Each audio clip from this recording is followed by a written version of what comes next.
Hello, and welcome to another reading from the book, The Faith I Live By, a daily devotional.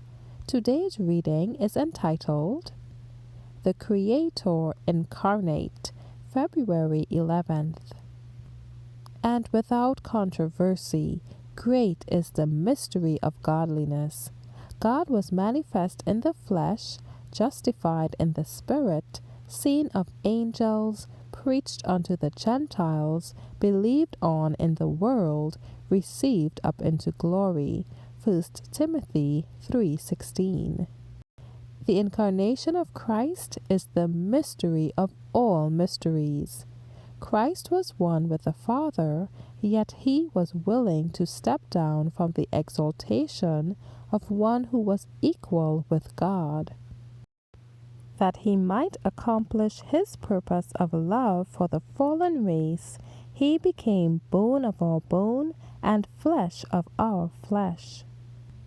How wide is the contrast between the divinity of Christ and the helpless infant in Bethlehem's manger. How can we span the distance between the mighty God and a helpless child? And yet the Creator of worlds, he in whom was the fullness of the Godhead bodily, was manifest in the helpless babe in the manger, far higher than any of the angels, equal with the Father in dignity and glory, and yet wearing the garb of humanity. Divinity and humanity were mysteriously combined, and God and man became one. It would have been an almost infinite humiliation for the Son of God to take man's nature, even when Adam stood in his innocence in Eden. But Jesus accepted humanity when the race had been weakened by 4,000 years of sin.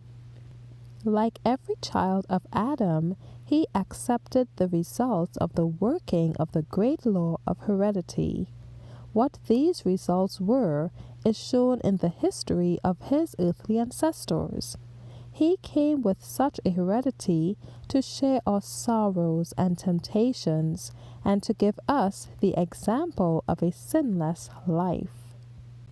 Those who claim that it was not possible for Christ to sin cannot believe that he really took upon himself human nature.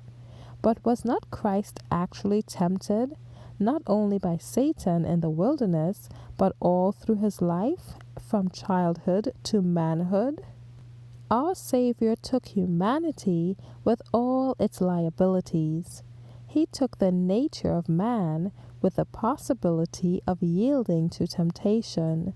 We have nothing to bear which he has not endured. Thank you for listening. I trust that you have received the message God had in store for you. God's peace be upon you. Maranatha.